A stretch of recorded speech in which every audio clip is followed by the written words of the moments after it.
ਸਤਿ ਸ਼੍ਰੀ ਅਕਾਲ ਜੀ। ਹਮਦਰ ਟੀਵੀ ਦੇਖਣ ਵਾਲੇ ਸਾਰੇ ਦਰਸ਼ਕਾਂ ਦਾ ਸਵਾਗਤ ਹੈ। ਪ੍ਰੋਗਰਾਮ ਖਾਸ ਮੁਲਾਕਾਤ ਵਿੱਚ ਮੈਂ ਹਾਂ ਤਰਨਜੀਤ ਕੌਰ ਘੁੰਮਣ।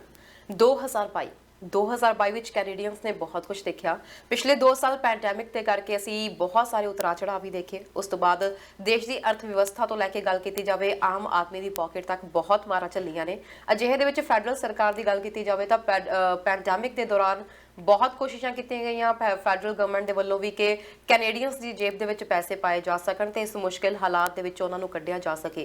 पर हुण जिवें जिवें कहा जा रहा सी कि पैंडैमिक तो बाद रिकवरी दा मौसम आ चुक्या वा। अजिहे दे विच कैनेडा वासी इस वक्त जूझ रहे ने तां ओह जूझ रहे ने इन्फ्लेशन नूं लैके, अफोर्डेबिलिटी नूं लैके ते अजिहे होर भी बहुत सारे मुद्दे ने। अजिहे दे विच जदों असीं पिछे नज़र मारदे हां तां सरकार दे वल्लों जो कामकार कीते गए ने ਉਹਦੇ ਬਾਰੇ ਵਿੱਚ ਵੀ ਜਾਣਨਾ ਬਹੁਤ ਜ਼ਰੂਰੀ ਹੈ ਕਿ 2022 ਦੇ ਵਿੱਚ ਕੈਨੇਡਾ ਦੀ ਫੈਡਰਲ ਸਰਕਾਰ ਦੇ ਵੱਲੋਂ ਕੈਨੇਡੀਅਨਸ ਦੀ ਜ਼ਿੰਦਗੀ ਨੂੰ ਬਿਹਤਰ ਬਣਾਉਣ ਲਈ ਕੀ ਕੀਤਾ ਗਿਆ। ਸੋ ਇਸ ਦੇ ਬਾਰੇ ਗੱਲਬਾਤ ਕਰਨ ਲਈ ਅੱਜ ਸਾਡੇ ਨਾਲ ਸਟੂਡੀਓ ਵਿੱਚ ਮੌਜੂਦ ਨੇ ਜੀ, ਜੋ ਕਿ ਗਵਰਨਮੈਂਟ ਦੇ ਵਿੱਚ ਆਪਣੇ 3 ਟਰਮਸ ਤੋਂ ਲਗਾਤਾਰ ਕੰਮ ਕਰ ਰਹੇ ਨੇ। ਅੱਜ ਇਸ ਵਾਰ ਉਹਨਾਂ ਦਾ ਤੀਸਰਾ ਟਰਮ ਹੈ।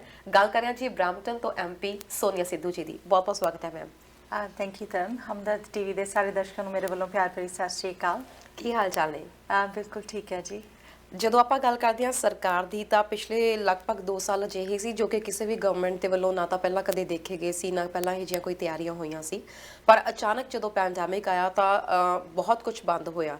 ਅਜਿਹੇ ਦੇ ਵਿੱਚ ਗਵਰਨਮੈਂਟ ਦੇ ਵੱਲੋਂ, ਫੈਡਰਲ ਗਵਰਨਮੈਂਟ ਦੇ ਵੱਲੋਂ ਬਹੁਤ ਸਹਾਰਾ ਵੀ ਦਿੱਤਾ ਗਿਆ ਤੇ ਪਰ ਉਸ ਤੋਂ ਬਾਅਦ ਦੀ ਜਦੋਂ ਆਪਾਂ ਗੱਲ ਕਰਦੇ ਹਾਂ ਤਾਂ 2022 ਦੇ ਬਾਰੇ ਇਸ ਵਾਰੀ ਆਪਾਂ ਗੱਲਬਾਤ ਕਰਾਂਗੇ। ਸਾਲ ਦਾ ਅਖੀਰ ਆ ਚੁੱਕਿਆ। ਅਜਿਹੇ ਦੇ ਵਿੱਚ ਜਦੋਂ ਅਸੀਂ ਪਿੱਛੇ ਮੁੜ ਕੇ ਨਜ਼ਰ ਮਾਰਦੇ ਹਾਂ ਤਾਂ ਥੋੜਾ ਜਿਹਾ ਜ਼ਰੂਰ ਜਾਣਨਾ ਚਾਹਾਂਗੇ ਕਿ ਸਾਡੀ ਸਰਕਾਰ ਨੇ ਸਾਡੇ ਲਈ ਕੀ ਕੀਤਾ।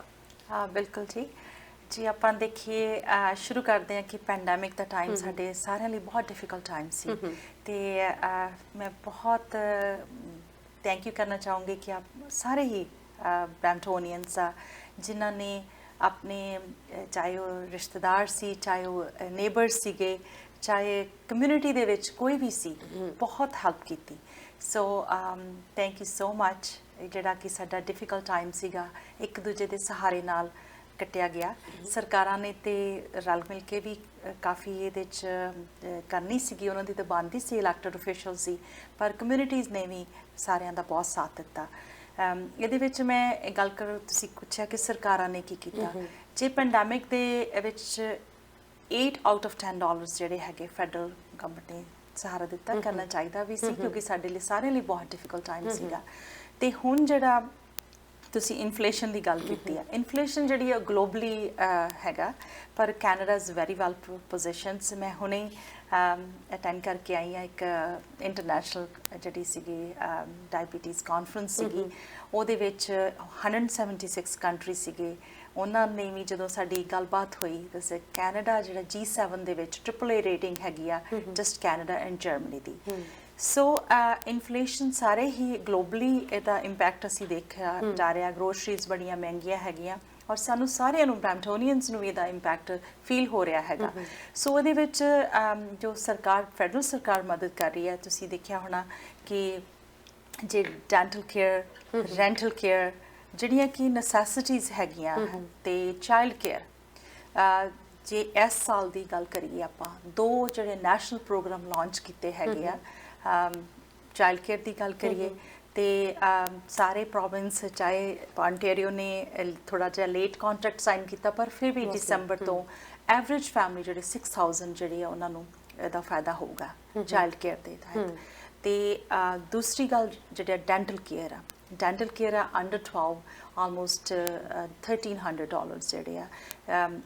ਕਾਫੀ ਜਿਹੜਾ ਇਹਦੇ 'ਚ ਰਿਸਰਚ ਦੇ ਵਿੱਚ ਸਟੈਟਸ ਵੀ ਸਾਹਮਣੇ ਹੈਗੇ। ਬਹੁਤ ਜਿਹੜੇ ਬੱਚੇ ਸੀਗੇ ਉਹਨਾਂ ਨੂੰ ਸਕੂਲ ਡੇਜ਼ ਮਿਸ ਕਰਨੇ ਪੈਂਦੇ ਸੀਗੇ ਕਿਉਂਕਿ ਉਹ ਆਪਣੀਆਂ ਡੈਂਟਲ ਵਰਕ ਨਹੀਂ ਸੀ ਕਰਵਾ ਸਕਦੇ। ਸੋ ਇਹ ਵੀ ਨੈਸੈਸਿਟੀ ਸੀਗੀ। ਤੀਸਰੀ ਗੱਲ ਕਰੀਏ ਜੇ ਰੈਂਟਲ ਕੇਅਰ ਹੈਗੇ ਆ, ਜਿਨ੍ਹਾਂ ਦੀ ਇਨਕਮ ਜਿਹੜੀ ਆ ਲੈਸ ਦੈਨ 20,000 ਹੈ ਜਾਂ ਉਹਨਾਂ ਨੂੰ $500 ਜਿਹੜਾ ਉਹ ਦਿੱਤਾ ਗਿਆ ਹੈਗਾ ਰੈਂਟਲ ਵਾਸਤੇ, ਜਿਹੜੀ ਹੈਲਪ ਦਿੱਤੀ ਗਈ ਹੈਗੀ ਆ, ਦਿੱਤੀ ਜਾਵੇਗੀ ਆਉਣ ਵਾਲੇ ਟਾਈਮ ਦੇ ਵਿੱਚ ਵੀ। ਨੈਕਸਟ ਜਿਹੜੇ ਟਾਈਮਿੰਗ ਆ ਰਿਹਾ ਹੈਗਾ। ਸੋ ਇਹ ਜਿਹੜੇ ਹੈਗੇ ਆ 2 ਜਿਹੜੇ ਨੈਸ਼ਨਲ ਪ੍ਰੋਗਰਾਮ ਦੱਸੇ ਆ, ਉਹ ਇਸੇ ਕਰਕੇ ਇਨਫਲੇਸ਼ਨ ਦੇ ਵਿੱਚ ਹੈਲਪ ਹੋ ਸਕੇ ਆਪਣੇ ਕੈਨੇਡੀਅਨਸ ਦੀ। ਤੋ ਇਹ ਸਰਕਾਰ ਵੱਲੋਂ ਜਿਹੜੇ ਆ ਨੈਸੈਸਿਟੀ ਵਾਲੇ ਜਿਹੜੇ ਕਦਮ ਜਿਹੜੇ ਉਹ ਪੁੱਟੇ ਗਏ ਹੈਗੇ ਆ ਤਾਂ ਕਿ ਜਿਹੜੇ ਕੈਨੇਡੀਅਨਸ ਆ ਇਸ ਜਿਹੜਾ ਟਫ ਟਾਈਮ ਨੂੰ ਉਹ ਸਕਣ। ਜਦੋਂ ਤੁਸੀਂ ਟਫ ਟਾਈਮ ਦੀ ਗੱਲ ਕਰਦੇ ਹੋ, ਇੱਕ ਟਫ ਟਾਈਮ ਇਸ ਵਕਤ ਸਟੂਡੈਂਟਸ ਦੇ ਉੱਤੇ ਵੀ ਕਾਫੀ ਜ਼ਿਆਦਾ ਆ ਰਿਹਾ ਸੀ, ਦੇਖ ਰਹੇ ਆਪਾਂ ਇੰਟਰਵਿਊ ਤੋਂ ਪਹਿਲਾਂ ਵੀ ਗੱਲ ਕਰ ਰਹੇ ਸੀਗੇ ਕਿ ਇਸ ਵਕਤ ਮੈਂਟਲ ਹੈਲਥ ਉਹਨਾਂ ਦੀ ਕਾਫੀ ਜ਼ਿਆਦਾ ਪ੍ਰਭਾਵਿਤ ਹੋ ਰਹੀ ਆ। ਸੋ ਕਹਿੰਦੇ ਆ ਕਿ ਬੱਚੇ ਦੇਸ਼ ਦਾ ਭਵਿੱਖ ਹੁੰਦੇ ਨੇ, ਅਜਿਹੇ ਦੇ ਵਿੱਚ ਇਸ ਚੀਜ਼ ਵੱਲ ਸੋਚਣਾ ਵੀ ਜ਼ਰੂਰੀ ਹੈ। ਫੈਡਰਲ ਗਵਰਨਮੈਂਟ ਦਾ ਕੀ ਬੱਚਿਆਂ ਦੇ ਵੱਲ ਵੀ ਕੋਈ ਫੋਕਸ ਹੈਗਾ ਆ? ਬਿਲਕੁਲ ਜੀ, ਜੇ ਤੁਸੀਂ ਸਟੂਡੈਂਟਸ ਦੀ ਗੱਲ ਕੀਤੀ ਜਾਵੇ, ਫੈਡਰਲ ਜਿਹੜੀ ਸਰਕਾਰ ਆ, ਚਾਹੇ ਉਹ ਸਾਡੇ ਸਟੂਡੈਂਟਸ ਹੋਣ, ਚਾਹੇ ਸਾਡੇ ਸੀਨੀਅਰਸ ਹੋਣ, ਚਾਹੇ ਸਾਡੇ ਆਮ ਕੈਨੇਡੀਅਨਸ ਹੋਣ, ਸੋ ਸਾਰਿਆਂ ਦਾ ਹੀ ਸੋਚਿਆ ਜਾਂਦਾ। ਜਿਹੜੀ ਤੁਸੀਂ ਮੈਂਟਲ ਹੈਲਥ ਦੀ ਗੱਲ ਕੀਤੀ ਹੈਗੀ ਆ, ਸਾਰੇ ਇੰਪੈਕਟਡ ਹੋਏ ਆ। ਡੈਫੀਨੇਟਲੀ ਸਾਡਾ ਯੂਥ ਵੀ ਬਹੁਤ ਇੰਪੈਕਟ ਹੋਇਆ ਮੈਂਟਲ ਹੈਲਥ ਦੇ ਵਿੱਚ। ਇਸੇ ਕਰਕੇ ਥੋੜਾ ਜਿਹਾ ਪ੍ਰੈਸ਼ਰ ਘਟੇ। ਜਿਹੜਾ ਸਟੂਡੈਂਟਸ ਲੋਨਸ ਜਿਹੜਾ ਉਹਦੇ ਤੇ ਤੁਸੀਂ ਦੇਖਿਆ ਕਿ ਸਰਕਾਰ ਨੇ ਹੈਲਪ ਕੀਤੀ ਹੈਗੀ ਆ, ਚਾਹੇ ਉਹ ਪੇਰੈਂਟਸ ਫੀ ਹੈਗੀ ਆ, ਉਸੇ ਕਰਕੇ ਵੇਵ ਕੀਤੀ ਗਈ ਹੈਗੀ ਕਿ ਸਟੂਡੈਂਟਸ ਨੂੰ ਪ੍ਰੈਸ਼ਰ ਨਾ ਹੋਵੇ। ਬਾਕੀ ਮੈਂਟਲ ਹੈਲਥ ਵਾਸਤੇ ਜਿਹੜੇ ਰਿਸੋਰਸਿਸ ਜਿਹੜੇ ਹੈਗੇ ਆ, ਚਾਹੇ ਉਹ ਕੈਨੇਡਾ ਵੈਲਨੈਸ ਹੋਵੇ ਜਾਂ ਹੋਰ ਵੀ ਜਿਹੜੀਆਂ ਟਾਈਮ ਤੋਂ ਟਾਈਮ ਉਹ ਜਿਹੜੇ ਰਿਸੋਰਸਿਸ ਕੀਤੇ ਜਾਂਦੇ, ਤਾਂ ਕਿ ਸਾਡਾ ਜਿਹੜਾ ਯੂਥ ਹੈਗਾ ਉਹ, ਜਿਵੇਂ ਤੁਸੀਂ ਦੱਸਿਆ, ਯੂਥ ਜਿਹੜਾ ਫਿਊਚਰ ਜਿਹੜਾ ਕਿਸੇ ਕੰਟਰੀ ਦਾ ਯੂਥ ਤੇ ਵੀ ਬਹੁਤ ਡਿਪੈਂਡ ਕਰਦਾ ਹੈਗਾ। ਤੇ ਉਹਦੇ ਨਾਲ ਨਾਲ ਮੈਂ ਇੱਕ ਗੱਲ ਹੋਰ ਜ਼ਰੂਰ ਕਹਿਣਾ ਚਾਹੂੰਗੀ, ਜਿਹੜੇ ਚਾਹੇ ਸਾਡੇ ਸਟੂਡੈਂਟਸ ਡੋਮੈਸਟਿਕ ਸਟੂਡੈਂਟਸ ਹੋਣ, ਚਾਹੇ ਦੂਸਰੇ ਸਟੂਡੈਂਟਸ ਹੋਣ, ਇਹਦੇ ਵਿੱਚ ਜਿਹੜੇ ਥੋੜੇ ਹੁੰਦੇ ਨਾ ਪੋਸਟ ਸੈਕੰਡਰੀ ਜਿਹੜੇ ਅਦਾਰੇ ਜਿਹੜੇ ਉਹ ਵੀ ਬਹੁਤ ਹੈਲਪ ਕਰਦੇ ਹੈਗੇ ਆ। ਜੇ ਸਾਡੇ ਕੋਲ ਸਟੂਡੈਂਟ ਸੈਂਟਰ ਹੋਵੇ, ਉਹਦੇ 'ਚ ਬਹੁਤ ਇਨਫੋਰਮੇਸ਼ਨ ਜਿਹੜੀਆਂ ਤੁਸੀਂ ਸਟੂਡੈਂਟਸ ਨੂੰ ਹੈਲਪ ਕਰ ਸਕਦੇ ਹੋ। ਸੋ ਕਈ ਕਮਿਊਨਿਟੀ ਆਰਗੇਨਾਈਜੇਸ਼ਨਸ ਵੀ ਲੱਗੀਆਂ ਹੋਈਆਂ ਹੈਗੀਆਂ, ਕਿਵੇਂ ਅਸੀਂ ਆਪਣੇ ਯੂਥ ਦੀ ਹੈਲਪ ਕਰ ਸਕਦੇ ਹਾਂ। ਸੋ ਟਾਈਮ ਤੋਂ ਟਾਈਮ ਜਿਹੜੀਆਂ ਫੈਡਰਲ ਗ੍ਰਾਂਟਸ ਵੀ ਆਉਂਦੀਆਂ ਹੈਗੀਆਂ। ਹੁਣ ਜਿਹੜੀ ਕੈਨੇਡਾ ਸਮਰ ਜੌਬ ਜਿਹੜੀ ਹੈ ਆਲਰੇਡੀ ਓਪਨ ਹੈਗੀ ਆ, ਤੁਸੀਂ ਉਹਨੂੰ ਅਪਲਾਈ ਕਰ ਸਕਦੇ ਹੋ। ਤੁਸੀਂ ਆਪਣੇ ਯੂਥ ਨੂੰ ਹਾਇਰ ਕਰਕੇ ਉਹਨਾਂ ਨੂੰ ਐਕਸਪੀਰੀਅੰਸ ਵੀ ਮਿਲੂਗਾ, ਤੇ ਉਹਦੇ ਨਾਲ ਜਦੋਂ ਐਕਸਪੀਰੀਅੰਸ ਦੇ ਨਾਲ ਜਦੋਂ ਉਹ ਤੁਹਾਡੇ ਨਾਲ ਕੰਮ ਕਰਨਗੇ ਆਰਗੇਨਾਈਜੇਸ਼ਨ ਨਾਲ, ਨੈਚੁਰਲੀ ਉਹਨਾਂ ਦੀ ਜਿਹੜੀ ਮੈਂਟਲ ਜਿਹੜੀ ਹੈਲਥ ਆ ਉਹ ਕਾਫੀ ਚੰਗੀ ਹੋਊਗੀ, ਕਿਉਂਕਿ ਜਦੋਂ ਤੁਸੀਂ ਕਮਿਊਨਿਟੀ ਦੀ ਸਰਵਿਸ ਕਰਦੇ ਹੈਗੇ ਹੋ, ਡੈਫੀਨੇਟਲੀ ਤੁਸੀਂ ਚੰਗਾ ਫੀਲ ਕਰਦੇ ਹੈਗੇ ਹੋ। ਜੇਕਰ ਥੋੜੇ ਜਿਹੇ ਹੋਰ ਇਸ਼ੂਜ਼ ਦੀ ਗੱਲ ਕੀਤੀ ਜਾਵੇ ਤਾਂ ਇਸ ਵਕਤ ਅਫੋਰਡੇਬਿਲਟੀ ਇੱਕ ਮੁੱਖ ਮੁੱਦਾ ਬਣਿਆ ਹੋਇਆ। ਇਹਦੇ ਨਾਲ ਹੀ ਹਾਊਸਿੰਗ ਦੀ ਗੱਲ ਕਰੀਏ, ਹਾਊਸਿੰਗ ਕ੍ਰਾਈਸਿਸ ਦੇ ਵਿੱਚੋਂ ਲੰਘ ਰਿਹਾ, ਹਾਲਾਂਕਿ ਪ੍ਰੋਵਿੰਸ਼ੀਅਲ ਜਾਂ ਫਿਰ ਮਿਊਨਿਸਪਲ ਲੈਵਲ ਦੇ ਉੱਤੇ ਗੱਲਬਾਤ ਕਰਨ ਵਾਲਾ ਮੁੱਦਾ, ਪਰ ਤੁਸੀਂ ਬ੍ਰੈਂਪਟਨ ਸਾਊਥ ਨੂੰ ਰਿਪਰੈਜ਼ੈਂਟ ਕਰਦੇ ਹੋ, ਤੇ ਬ੍ਰੈਂਪਟਨ ਦੇ ਜਿਹੜਾ ਆ ਇਮੀਗ੍ਰੇਸ਼ਨ ਦੇ ਪੱਖੋਂ ਫਸਟ ਚੁਆਇਸ ਹੁੰਦੀ ਆ। ਇਹ ਸਿਟੀ ਇਹ ਜਿਹੀ ਆ ਕਿ ਇਮੀਗ੍ਰੈਂਟ ਸਪੈਸ਼ਲੀ ਆ ਕੇ ਬ੍ਰੈਂਪਟਨ 'ਚ ਰਹਿਣਾ ਚਾਹੁੰਦੇ ਨੇ, ਪਰ ਹਾਊਸਿੰਗ ਕ੍ਰਾਈਸਿਸ ਤੋਂ ਜੂਝਦੇ ਹੋਏ ਕਿ ਇਸ ਵਕਤ ਫੈਡਰਲ ਗਵਰਨਮੈਂਟ ਪ੍ਰੋਵਿੰਸ਼ੀਅਲ ਜਾਂ ਮਿਊਨਿਸਪਲ ਲੈਵਲ ਦੀਆਂ ਗਵਰਨਮੈਂਟਸ ਨਾਲ ਮਿਲ ਕੇ ਇਸ ਬਾਰੇ ਵਿੱਚ ਕੋਈ ਗੱਲਬਾਤ ਕਰ ਰਹੀ ਹੈ, ਜਿਹੜਾ ਹਾਊਸਿੰਗ ਕ੍ਰਾਈਸਿਸ ਜਾਂ ਅਫੋਰਡੇਬਲ ਹਾਊਸਿੰਗ ਆ, ਇਹ ਜਿਹੜਾ ਕੈਨੇਡੀਅਨਸ ਨੂੰ ਪ੍ਰੋਵਾਈਡ ਕਰਵਾਇਆ ਜਾਵੇ? ਬਿਲਕੁਲ ਜੀ, ਹਾਊਸਿੰਗ ਮੇਨ ਨੈਸੈਸਿਟੀ ਹੈਗੀ ਆ। ਇਹਦੇ ਵਿੱਚ ਸ਼ੁਰੂ ਤੋਂ ਹੀ ਲੈ ਕੇ 2015 ਤੋਂ ਲੈ ਕੇ, ਜੇ ਤੁਸੀਂ ਦੇਖ ਜਾਵੇ ਕਿ ਜਿਹੜੀ ਫੈਡਰਲ ਸਰਕਾਰ ਨੇ ਨੈਸ਼ਨਲ ਹਾਊਸਿੰਗ ਸਟ੍ਰੈਟਜੀ ਇਸੇ ਕਰਕੇ ਕੀਤੀ ਸੀਗੀ ਸ਼ੁਰੂ, ਕਿ ਹਾਊਸਿੰਗ ਦੀ ਜਿਹੜੀ ਕੈਨੇਡੀਅਨਸ ਦੀ ਨੀਡ ਨੂੰ ਫੁਲਫਿਲ ਕੀਤਾ ਜਾਵੇ। ਮੋਸਟ $200 ਮਿਲੀਅਨ ਦੀ ਜਿਹੜੀ ਇੱਥੇ ਅਨਾਉਂਸਮੈਂਟ ਹੋਈ ਸੀਗੀ ਬ੍ਰੈਂਪਟਨ ਦੇ ਵਿੱਚ ਹੀ, ਮਿਨਿਸਟਰ ਹੁਸੈਨ ਨੇ ਕੀਤੀ ਸੀਗੀ। ਉਹਦੇ ਤਹਿਤ 3-4 ਪ੍ਰੋਜੈਕਟਸ ਦੀ ਅਸੀਂ ਆਲਰੇਡੀ ਅਨਾਉਂਸਮੈਂਟ ਕੀਤੀ ਹੈਗੀ ਆ। ਆਉਣ ਵਾਲੇ ਟਾਈਮ ਦੇ ਵਿੱਚ, ਜਿਵੇਂ ਤੁਸੀਂ ਕਿਹਾ ਹੈਗਾ ਕਿ ਇਹਦੇ ਵਿੱਚ ਹੋਰ ਸਰਕਾਰਾਂ ਨਾਲ ਮਿਲ ਕੇ ਹੀ ਕੰਮ ਕੀਤਾ ਜਾਣਾ ਹੈਗਾ, ਤੇ ਇਹਦੇ ਵਿੱਚ ਆਉਣ ਵਾਲੇ ਟਾਈਮ ਦੇ ਵਿੱਚ ਹੋਰ ਵੀ ਪ੍ਰੋਜੈਕਟ ਹੈਗੇ ਆ। ਤੇ ਰੈਪਿਡ ਹਾਊਸਿੰਗ ਦੇ ਤਹਿਤ ਵੀ ਇਵਨ ਪ੍ਰਾਈਮ ਮਿਨਿਸਟਰ ਵੀ ਆਏ ਸੀਗੇ, ਉਹਨਾਂ ਨੇ ਵੀ ਅਨਾਉਂਸਮੈਂਟ ਕੀਤੀ ਸੀਗੀ ਪਿਛਲੇ ਟਾਈਮ ਦੇ ਵਿੱਚ। ਤੇ ਆਉਣ ਵਾਲੇ ਟਾਈਮ ਦੇ ਵਿੱਚ ਹੋਰ ਵੀ ਪ੍ਰੋਜੈਕਟਸ ਹੈਗੇ ਆ ਜਿਹੜੇ ਟਾਈਮ ਤੋਂ ਟਾਈਮ ਜਿਹੜੇ ਫੁਲਫਿਲ ਕੀਤੇ ਜਾਣੇ ਹੈਗੇ ਆ। ਤੇ ਇਹਦੇ ਵਿੱਚ ਸਾਰੀਆਂ ਹੀ ਸਰਕਾਰਾਂ ਦੀ ਜਿਹੜੀ ਹੈ, ਚਾਹੇ ਇੱਥੇ ਪੀਲ ਰੀਜਨ ਵੀ ਹੈਗੀ ਆ, ਮਿਊਨਿਸਪੈਲਿਟੀਜ਼ ਵੀ ਜਿਹੜੀਆਂ ਜਿੱਥੇ ਉਹਨਾਂ ਦੀ ਲੋੜ ਹੁੰਦੀ ਹੈ, ਉਹਦੇ ਵਿੱਚ ਐਮਪੀਜ਼ ਵੀ ਜਦੋਂ ਵੀ ਟਾਈਮ ਨਾਲ ਲੋੜ ਪੈਂਦੀ ਹੈਗੀ ਆ, we are all helping together. ਪਰ definitely we need to do more work, ਤਾਂ ਕਿ ਜਿਹੜੇ ਸਾਰਿਆਂ ਨੂੰ ਜਿਹੜੀ ਹਾਊਸਿੰਗ ਉਹ ਮਿਲ ਸਕੇ। ਤੇ ਡੈਫੀਨੇਟਲੀ ਇਹਦੇ ਨਾਲ ਦੀ ਨਾਲ ਜਿਹੜਾ ਮੈਂ ਹੁਣ ਕਿਹਾ ਹੈਗਾ $500 ਜਿਹੜਾ ਕਿ ਇਨਫਲੇਸ਼ਨ ਦਾ ਟਾਈਮ ਹੈਗਾ, ਤਾਂ ਕਿ ਜਿਹੜੇ ਲੋ ਇਨਕਮ ਹੈਗੇ ਆ, ਚਾਹੇ ਉਹ ਸਾਡੇ ਸੀਨੀਅਰਸ ਹੈਗੇ ਆ ਜਾਂ ਕੋਈ ਹੋਰ ਹੈਗਾ ਜਿਨ੍ਹਾਂ ਨੂੰ ਲੈਸ ਦੈਨ 20,000 ਜਿਨ੍ਹਾਂ ਦੀ ਇਨਕਮ ਹੈਗੀ ਆ, ਉਹਨਾਂ ਨੂੰ $500 ਇਸੇ ਕਰਕੇ ਜਿਹੜੀ ਫੈਡਰਲ ਸਰਕਾਰ ਨੇ ਕੀਤਾ ਹੈਗਾ, ਤਾਂ ਕਿ ਉਹਨਾਂ ਨੂੰ ਹੋਰ ਹੈਲਪ ਮਿਲ ਸਕੇ, ਤਾਂ ਕਿ ਆਪਣਾ ਰੈਂਟ ਜਿਹੜਾ ਉਹ ਪੇ ਕਰ ਸਕਣ। ਥੋੜਾ ਜਿਹਾ ਇਮੀਗ੍ਰੇਸ਼ਨ ਦੇ ਮੈਟਰ ਨੂੰ ਵੀ ਜ਼ਰੂਰ ਟੱਚ ਕਰਨਾ ਚਾਹਾਂਗੇ, ਕਿਉਂਕਿ ਕੈਨੇਡਾ ਜਿਹੜਾ ਇਮੀਗ੍ਰੈਂਟਸ ਦੀ ਫਸਟ ਚੁਆਇਸ ਹੈ। ਅਜਿਹੇ ਦੇ ਵਿੱਚ ਪੈਂਡੈਮਿਕ ਵਿੱਚ ਹਰ ਮੁਲਕ ਦੇ ਵਿੱਚ ਅਸੀਂ ਦੇਖਿਆ ਕਿ ਇਮੀਗ੍ਰੇਸ਼ਨ ਦੀ ਵਿਵਸਥਾ ਥੋੜੀ ਜਿਹੀ ਚਰਮਰਾਈ ਆ, ਪਰ ਬਿਕੋਜ਼ ਆਫ ਕੈਨੇਡਾ ਸਭ ਦੀ ਡ੍ਰੀਮ ਡੈਸਟੀਨੇਸ਼ਨ ਆ, ਕੈਨੇਡਾ ਤੇ ਸਭ ਦੀਆਂ ਨਜ਼ਰਾਂ ਟਿਕੀਆਂ ਹੁੰਦੀਆਂ ਨੇ। ਤੇ ਇਮੀਗ੍ਰੇਸ਼ਨ ਦੇ ਮੈਟਰ ਦੇ ਵਿੱਚ ਵੀ ਅਸੀਂ ਦੇਖਿਆ ਕਿ ਬੈਕਲੌਗ ਬਹੁਤ ਜ਼ਿਆਦਾ ਦੇਖਣ ਨੂੰ ਮਿਲਿਆ ਸੀ, ਤੇ ਕਾਫੀ ਟਾਈਮ ਪ੍ਰੋਸੈਸਿੰਗ ਨੂੰ ਲੱਗ ਰਿਹਾ ਸੀ। ਐਮਪੀਜ਼ ਦੇ ਕੋਲ ਵੀ ਕਾਫੀ ਜ਼ਿਆਦਾ ਚਿੱਠੀਆਂ ਪਹੁੰਚੀਆਂ ਸੀ ਉਸ ਵਕਤ ਹੀ ਸਾਡਾ ਹੱਲ ਕੀਤਾ ਜਾਵੇ। ਸੋ ਇਮੀਗ੍ਰੇਸ਼ਨ ਦੇ ਮੈਟਰ ਦੇ ਵਿੱਚ ਫੈਡਰਲ ਗਵਰਨਮੈਂਟ ਦੇ ਵੱਲੋਂ ਕੀ ਨਵੀਂ ਜਿਹੜੀ ਹੈ ਇਹਦੇ ਵਿੱਚ ਇੰਪਰੂਵਮੈਂਟ ਕੀਤੀ ਜਾ ਰਹੀ ਹੈ? ਬਿਲਕੁਲ ਜੀ, ਪੈਂਡੈਮਿਕ ਦੇ ਟਾਈਮ ਕਾਫੀ ਜਿਹੜਾ ਬੈਕਲੌਗ ਹੈ ਉਹ ਵਧੀਆ ਸੀਗਾ, ਤੇ ਹੁਣ ਬੈਕ ਟੂ ਨੋਰਮਲ ਜਿਹੜਾ ਪਹਿਲਾ ਟਾਈਮ ਸੀਗਾ ਉਹਦੇ ਤੇ ਆ ਰਹੇ ਆ, ਚਾਹੇ ਸਪਾਊਜ਼ਲ ਹੋਵੇ, ਚਾਹੇ ਵਰਕ ਪਰਮਿਟ ਹੋਣ। ਸੋ ਕਾਫੀ ਜਿਹੜਾ ਇੰਪਰੂਵਮੈਂਟ ਹੋ ਰਹੀ ਹੈਗੀ ਆ। ਉਹਦੇ ਨਾਲ ਨਾਲ ਜਿਹੜੇ ਇਮੀਗ੍ਰੇਸ਼ਨ ਆਫਿਸਰਸ ਜਿਹੜੇ ਹੈਗੇ ਆ ਉਹ ਵੀ ਕਾਫੀ ਹਾਇਰ ਕੀਤੇ ਗਏ ਹੈਗੇ ਆ, ਤਾਂ ਕਿ ਜਿਹੜਾ ਆਈ ਨੋ ਦੈਟ ਮੇਰੇ ਆਫਿਸ ਵੀ ਸਾਡਾ ਕਾਫੀ ਜਿਹੜਾ ਟਾਈਮ ਹੈਗਾ ਇਮੀਗ੍ਰੇਸ਼ਨ ਦੇ ਜਿਹੜੇ ਮਸਲੇ ਹੱਲ ਕਰਨ 'ਚ ਲੱਗਦਾ ਹੈਗਾ, ਤੇ ਉਹ ਬੈਕਲੌਗ ਕਰਕੇ ਜਿਹੜਾ ਕਿ ਹੁਣ ਕਾਫੀ ਚੀਜ਼ਾਂ ਜਿਹੜੀਆਂ ਨਾਰਮਲ ਹੋ ਰਹੀਆਂ ਹੈਗੀਆਂ। ਸੋ ਸਾਡੇ ਜਿਹੜੇ ਮਿਨਿਸਟਰ ਹੁਸੈਨ ਪਿਛਲੇ ਵੀਕ ਇੱਥੇ ਬਰੈਂਪਟਨ ਦੇ ਵਿੱਚ ਸੀਗੇ, ਅਸੀਂ UPS ਦਾ ਵੀ ਟੂਰ ਕੀਤਾ, ਉੱਥੇ ਵੀ ਅਸੀਂ ਕਈ ਸਟੂਡੈਂਟਸ ਮਿਲੇ। ਜੇ ਤੁਸੀਂ ਦੇਖੋ ਫਲੈਕਸੀਬਲ ਆਵਰਸ ਵੀ ਜਿਹੜੇ ਕੀਤੇ ਗਏ ਹੈਗੇ ਆ, ਲੇਬਰ ਸ਼ੋਰਟੇਜ ਨੂੰ ਮੁੱਖ ਰੱਖ ਕੇ ਕੀਤਾ ਗਿਆ ਹੈਗਾ, ਤੇ ਹੋਰ ਵੀ ਜਿਹੜੇ ਕਾਫੀ ਜਿਹੜੇ ਸੁਧਾਰ ਆਉਣ ਵਾਲੇ ਟਾਈਮ ਦੇ ਵਿੱਚ ਨੈਕਸਟ ਈਅਰ ਜਿਹੜਾ ਤੁਸੀਂ ਦੇਖੋਗੇ। So everyone is working very hard. So minister ਜਿਹੜੇ ਸਾਡੇ ਹੈਗੇ ਆ ਫਰੇਜ਼ਰ ਜਿਹੜੇ ਸੀਗੇ, ਉਹ ਪਿਛਲੇ ਵੀਕ ਇੱਥੇ ਸੀ ਬਰੈਂਪਟਨ ਦੇ ਵਿੱਚ, ਉਹਨਾਂ ਨੇ ਸਾਰੇ ਮਸਲੇ ਆਪ ਸੁਣੇ ਹੈਗੇ। ਆਉਣ ਵਾਲੇ ਟਾਈਮ ਦੇ ਵਿੱਚ ਕਾਫੀ ਜਿਹੜਾ ਸੁਧਾਰ ਹੋ ਰਿਹਾ ਹੈਗਾ। ਇਮੀਗ੍ਰੇਸ਼ਨ ਜਿਹੜੇ ਆਫਿਸਰਸ ਵੀ ਕਾਫੀ ਹਾਇਰ ਕੀਤੇ ਗਏ ਹੈਗੇ ਆ, ਤੇ ਉਹਨਾਂ ਦੇ ਨਾਲ ਵੀ ਕਾਫੀ ਫਰਕ ਪਏਗਾ ਜੀ। ਐਵੀਏਸ਼ਨ ਦੇ ਖੇਤਰ ਦੇ ਵਿੱਚ ਵੀ ਇੰਡੀਆ ਦੇ ਨਾਲ ਕੁਝ ਸਮਝੌਤੇ ਹੋਏ ਨੇ, ਤੇ ਡਾਇਰੈਕਟ ਫਲਾਈਟਸ ਕੁਝ ਸ਼ਹਿਰਾਂ ਨੂੰ ਗਈਆਂ ਨੇ, ਤੇ ਉਮੀਦ ਕੀਤੀ ਜਾ ਰਹੀ ਸੀ ਕਿ ਸ਼ਾਇਦ ਇਸ ਦੇ ਵਿੱਚ ਪੰਜਾਬ ਦਾ ਵੀ ਕੋਈ ਸ਼ਹਿਰ ਹੋਵੇ, ਅੰਮ੍ਰਿਤਸਰ ਜਾਂ ਚੰਡੀਗੜ੍ਹ, ਤੇ ਡਾਇਰੈਕਟ ਫਲਾਈਟਸ ਪੰਜਾਬ ਨੂੰ ਇਹ ਕਾਫੀ ਚਿਰਾਂ ਤੋਂ ਮੰਗ ਹੈਗੀ ਆ, ਬਹੁਤ ਸਾਰੇ ਸਾਡੇ ਪੰਜਾਬੀ ਇੱਥੇ ਰਹਿੰਦੇ ਨੇ।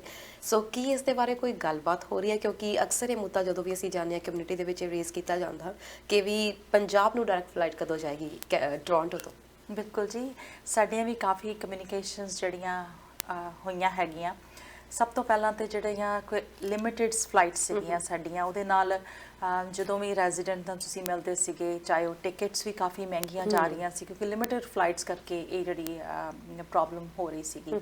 ਸੋ ਪਿਛਲੇ ਦਿਨਾਂ ਦੇ ਵਿੱਚ ਜਿਹੜਾ ਇਹ ਕੰਟਰੈਕਟ ਹੋਇਆ ਹੈਗਾ ਕਿ ਫਲਾਈਟਸ ਜਿਹੜੀਆਂ ਅਨਲਿਮਿਟਿਡ ਫਲਾਈਟਸ ਜਿਹੜੀਆਂ ਕੀਤੀਆਂ ਗਈਆਂ ਹੈਗੀਆਂ, ਤਾਂ ਕਿ ਜਿਹੜੀ ਫੀ ਜਿਹੜੀ ਜ਼ਿਆਦਾ ਜਿਹੜੀ ਟਿਕਟ ਦੀ ਸੀਗੀ ਉਹ ਨਾਰਮਲ ਹੋ ਸਕੇ। ਸੋ ਇਹਦੇ ਨਾਲ ਨਾਲ ਪਿਛਲੇ ਟਾਈਮ ਦੇ ਵਿੱਚ ਇੰਡੀਆ ਦੇ ਮਿਨਿਸਟਰਸ ਵੀ ਆਏ ਹੋਏ ਸੀ, ਸਾਡੇ ਵੀ ਇੱਥੋਂ ਮਿਨਿਸਟਰ ਟਰਾਂਸਪੋਰਟ ਨੇ, ਉਹਨਾਂ ਨਾਲ ਗੱਲਬਾਤ ਕੀਤੀ। ਟਾਈਮ ਤੋਂ ਟਾਈਮ ਜਿਹੜਾ ਇਹ ਮੁੱਦਾ ਸਾਰਿਆਂ ਵੱਲੋਂ ਉਠਾਇਆ ਗਿਆ ਕਿ ਮੈਂ ਇੱਕ MP ਨਹੀਂ, ਕਿਉਂਕਿ ਅਸੀਂ ਸਾਰੇ ਜਾਣਦੇ ਹਾਂ ਕਿ ਜੇ ਡਾਇਰੈਕਟ ਫਲਾਈਟ ਜਿਹੜੀ ਆ ਪੰਜਾਬ ਨੂੰ ਮਿਲੇ ਤੇ ਇਹਦਾ ਸਾਰਿਆਂ ਨੂੰ ਬਹੁਤ ਫਾਇਦਾ ਹੋਊਗਾ। ਸੋ ਅਸੀਂ ਪਿਛਲੇ ਟਾਈਮ ਦੇ ਵਿੱਚ ਵੀ ਬਹੁਤ ਉਠਾਇਆ ਹੈਗਾ, ਹੁਣ ਵੀ ਅਸੀਂ ਉਠਾ ਰਹੇ ਹੈਗੇ ਆ। ਤੇ ਜਿਹੜੇ ਸਾਡੇ ਕਿਉਂਕਿ ਇਟਸ ਅਪ ਟੂ ਇੰਡੀਆ ਦੇ ਜਿਹੜੇ ਪਾਰਟਨਰਸ ਨਾਲ, ਜਿਹੜੇ ਉਹਨਾਂ ਨਾਲ ਮਿਨਿਸਟਰਸ ਨਾਲ ਬਹੁਤ ਜ਼ਿਆਦਾ ਇਹ ਗੱਲ ਤੇ ਪ੍ਰੈਸ਼ਰ ਕੀਤਾ ਜਾ ਰਿਹਾ ਹੈਗਾ, ਤਾਂ ਕਿ ਸਾਡੇ ਜਿਹੜੇ ਬ੍ਰੈਂਪਟੋਨੀਅਨ ਕੀ ਸਾਡੇ ਕੈਨੇਡੀਅਨਸ ਨੂੰ ਜਿਹੜਾ ਫਾਇਦਾ ਹੋ ਸਕੇ, ਕਿਉਂਕਿ ਡਾਇਰੈਕਟ ਫਲਾਈਟ ਨਾਲ ਬਹੁਤ ਇਹਦੇ ਨਾਲ ਟਾਈਮ ਵੀ ਬਚੇਗਾ, ਅਸੀਂ ਸਾਰੇ ਜਾਣਦੇ ਹਾਂ। And we continue to work hard on this topic. Health ਦੀ ਵੀ ਥੋੜੀ ਜਿਹੀ ਗੱਲ ਕਰ ਲਈ, ਕਿਉਂਕਿ ਪੈਂਡੈਮਿਕ ਦੇ ਦੌਰਾਨ ਹੈਲਥ ਕੇਅਰ ਦੇ ਉੱਤੇ ਬਹੁਤ ਜ਼ਿਆਦਾ ਅਸਰ ਦੇਖਣ ਨੂੰ ਮਿਲਿਆ ਸੀ। ਜੇ ਹੁਣ ਰੀਸੈਂਟਲੀ ਗੱਲ ਕੀਤੀ ਜਾਵੇ ਤਾਂ ਕੁਝ ਮੈਡੀਸਿਨਸ ਖਾਸ ਤੌਰ ਤੇ ਬੱਚਿਆਂ ਦੀਆਂ ਅਜਿਹੀਆਂ ਮੈਡੀਸਿਨਸ ਸੀ ਜਿਨ੍ਹਾਂ ਦੇ ਪਿੱਛੇ ਸ਼ਾਰਟੇਜ ਵੀ ਦੇਖਣ ਨੂੰ ਮਿਲੀ। So how you ਗੋਨਾ make it sure ਕਿ ਫੈਡਰਲ ਗਵਰਨਮੈਂਟ ਜਿਹੜੀ ਆ ਹੈਲਥ ਸੈਕਟਰ ਦੇ ਵਿੱਚ ਵੀ ਜਿਹੜੇ ਕ੍ਰਾਈਸਿਸ ਆ ਰਿਹਾ, ਹੈਲਥ ਵਰਕਰਸ ਦੀ ਕਮੀ ਦੇਖਣ ਨੂੰ ਮਿਲ ਰਹੀ ਆ, ਇਸ ਨਾਲ ਜਲਦੀ ਤੋਂ ਜਲਦੀ ਨਿਪਟਿਆ ਜਾ ਸਕੇ? ਕਿਉਂਕਿ ਜਿਵੇਂ ਅਸੀਂ ਦੇਖ ਰਹੇ ਹਾਂ ਕੁਝ ਹੈਲਥ ਐਕਸਪਰਟਸ ਦੁਬਾਰਾ ਤੋਂ ਪੈਂਡੈਮਿਕ ਦੀ ਵਾਰਨਿੰਗ ਦੇ ਰਹੇ ਨੇ। ਬਿਲਕੁਲ ਜੀ, ਜਿਹੜੀ ਤੁਸੀਂ ਇਹ ਗੱਲ ਕੀਤੀ ਹੈਗੀ ਆ, ਇਹਦੇ ਵਿੱਚ ਕੋਈ ਦੋ ਰਾਇਆਂ ਨਹੀਂ ਹੈਗੀਆਂ। ਇਹਦੇ ਵਿੱਚ ਮੈਂ ਹੈਲਥ ਕਮੇਟੀ ਦੀ ਮੈਂਬਰ ਹੈਗੀ ਆ।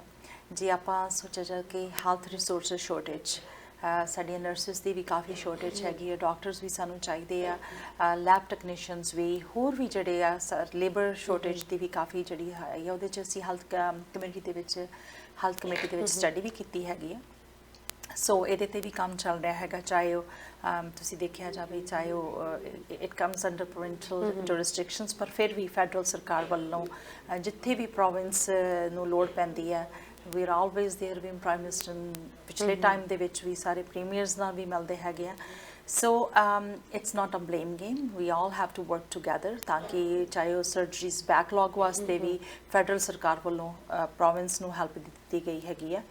ਸੋ ਇਹ ਚਾਹੇ ਉਹ ਗਲੋਬਲੀ ਇਹ ਗੱਲ ਚੱਲ ਰਹੀ ਹੈਗੀ ਆ, ਪਰ ਡੈਫੀਨੇਟਲੀ ਇਹਦਾ ਜਿਹੜਾ ਇੰਪੈਕਟ ਹੈਗਾ ਉਹਦਾ ਕਾਫੀ, ਚਾਹੇ ਸਾਡੇ ਜਿਹੜੇ ਡਾਕਟਰਸ ਹੈਗੇ ਆ, ਜੇ ਤੁਸੀਂ ਦੇਖੋ IMG ਡਾਕਟਰਸ ਆ, ਉਹ ਚਾਹੇ ਉਹ ਕਈ ਟੈਕਸੀ ਚਲਾ ਰਹੇ ਆ, ਸੋ ਉਹਨਾਂ ਦਾ ਅਸੀਂ ਸਾਰਿਆਂ ਨੇ ਜਿਹੜੀ ਰਿਪੋਰਟ ਬਣਾ ਕੇ ਹੈਲਥ ਕਮੇਟੀ ਦੇ ਵਿੱਚ ਵੀ ਦਿੱਤੀ ਹੈਗੀ ਆ, ਐਕਸਪਰਟਸ ਨਾਲ ਗੱਲ ਕੀਤੀ ਹੈਗੀ ਆ। ਸੋ ਕਾਫੀ ਇਹਦੇ ਤੇ ਕੰਮ ਹੋ ਰਿਹਾ ਹੈਗਾ ਤਾਂ ਕਿ ਅਸੀਂ ਇਹ ਕਿਵੇਂ ਸ਼ੋਰਟੇਜ ਜਿਹੜੀ ਉਹ ਫੁਲਫਿਲ ਕੀਤੀ ਜਾਏ। ਦੂਸਰੀ ਗੱਲ ਕੀਤੀ ਹੈਗੀ ਆ ਤੁਸੀਂ ਟੈਕਨੋਲੋਜੀ ਸ਼ੋਰਟੇਜ ਕਾਫੀ ਦੇਖੀ ਗਈ, ਉਹਦੇ ਵਿੱਚ ਵੀ ਹੁਣ ਹੈਲਥ ਮਿਨਿਸਟਰ ਨੇ ਪਿੱਛੇ ਦੱਸਿਆ ਸੀਗਾ ਕਿ ਉਹਦੇ ਵੀ ਜਿਹੜੀ ਕਿ ਡੋਮੈਸਟਿਕ ਵੀ ਕਾਫੀ ਕੀਤਾ ਜਾ ਕਿ ਚਾਹੇ ਪੀਪੀ ਦਾ ਮਸਲਾ ਹੋਵੇ ਤਾਂ ਕਿ ਅਸੀਂ ਡੋਮੈਸਟਿਕ ਇੰਨੇ ਕੇਪੇਬਲ ਹੋ ਜਾਈਏ ਤਾਂ ਕਿ ਸਾਨੂੰ ਅਸੀਂ ਆਪਣੀ ਕੈਨੇਡੀਅਨਸ ਦੀ ਨੀਡਸ ਜਿਹੜੀ ਹੈ ਫੁਲਫਿਲ ਕਰ ਸਕੀਏ। ਤੇ ਆਉਣ ਵਾਲੇ ਟਾਈਮ ਦੇ ਵਿੱਚ ਜਿਹੜੇ ਡੋਮੈਸਟਿਕ ਜਿਹੜੇ ਇਨੋਵੇਸ਼ਨਸ ਇੱਥੇ ਹੈਲਥ ਸਮਿਟ ਵੀ ਹੋਈ, ਉਹਦੇ ਤੇ ਵੀ ਕਾਫੀ ਅਸੀਂ ਸਾਰੇ ਰਲ ਮਿਲ ਕੇ ਕਰ ਰਹੇ ਹੈਗੇ ਆ।